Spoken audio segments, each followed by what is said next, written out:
जय श्री राम दोस्तों।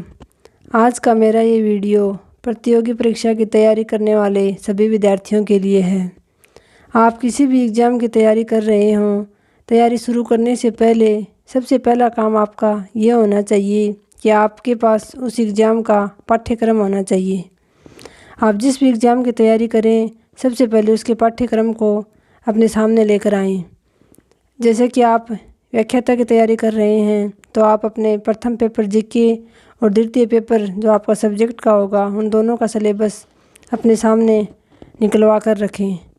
आप जहाँ कहीं भी पढ़ाई करते हों बैठकर, ज़रूरी नहीं है कि आप टेबल कुर्सी पर बैठकर ही पढ़ रहे हों। आप धरती माँ के स्पर्श में रहकर, कोई दरी बिछाकर नीचे बैठकर भी पढ़ सकते हैं, लेकिन घर के किसी एक कोने में अपना स्थान निश्चित कर लीजिए पढ़ाई के लिए, और उसी स्थान पर आप अपने पाठ्यक्रम को, अगर आपके पास टेबल है तो उस टेबल पर चिपका लीजिए, और अगर कहीं नीचे बैठकर पढ़ रहे हैं तो सामने बिल्कुल दीवार पर चिपका लीजिए।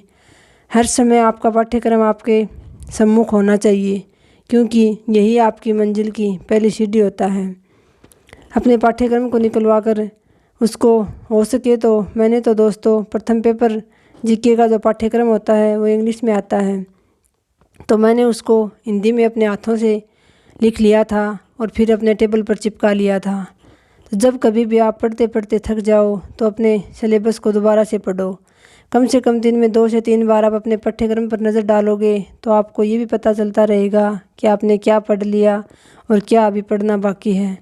तो मेरा तो सभी तैयारी करने वालों से यही निवेदन है कि आप सबसे पहला काम यही करें कि आप अपने पाठ्यक्रम को निकलवा कर अपने सामने रखें और उसको एक बार शुरू में बहुत अच्छे से 2 से 3 बार पढ़ें, उसको अच्छे से समझें कि कहाँ से आपको कौन सा टॉपिक कहाँ से तैयार करना है, और उसके बाद भी आप दिन में उसको 1 से 2 बार ज़रूर पढ़ लें दोस्तों। तो आपका पाठ्यक्रम अगर आपके सामने होगा तो आपकी तैयारी बहुत अच्छी होगी दोस्तों। आज के वीडियो में इतना ही। जय हिंद।